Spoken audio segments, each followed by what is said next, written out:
நீண்ட காலங்களுக்கு முன்பு தேவர்கள் மற்றும் அசுரர்கள் பார்க்கடலை கடைந்து அமிர்தத்தை, மரணமற்ற தன்மையை அளிக்கும் அமுதம் பெற முடிவு செய்தனர். அவர்கள் மந்திர மலையை மந்தன குசியாகவும் வாசுகி நாகனை கயிறாகவும் பயன்படுத்தினார்கள். தேவர்கள் வாசுகியின் வாளை பிடித்தனர், அசுரர்கள் தலைப்பகுதியை பிடித்தனர். விஷ்ணு பெரும் ஆமை குர்மாவதாரம் உருவம் எடுத்து மலை மூழ்காமல் தாங்கினார். கடலை கடைந்த போது பல அற்புதமான பொருட்கள் வெளிவந்தன. காமதேனு மனதில் நினைத்ததை வழங்கும் பசு, ஐராவதம் வெள்ளை யானை, கல்பவிருஷம் மனநோக்கங்களை நிறைவேற்றும் மரம், லட்சுமி செல்வத்திற்கு தெய்வம் போன்ற பல பொக்கிஷங்கள். ஆனால் அமிர்தம் வரும் முன் அலாகலா எனும் பேரின்ப நஞ்சு வெளிவந்தது.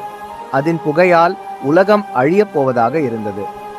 உலகத்தை காப்பதற்காக சிவன் அந்த நஞ்சை குடித்தார்.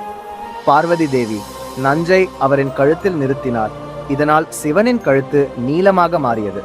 இதனால் சிவன் நீலகண்டர் என்று அழைக்கப்படுகிறார். இறுதியில் தன்வந்திரி மருத்துவ தெய்வம் அமிர்த குடத்தை எடுத்து வெளிவந்தார். விஷ்ணுவின் உதவியுடன் தேவர்கள் அமிர்தத்தை தனது பக்கம் பெற்றுக்கொண்டனர். அசுரர்களை வஞ்சித்தனர்.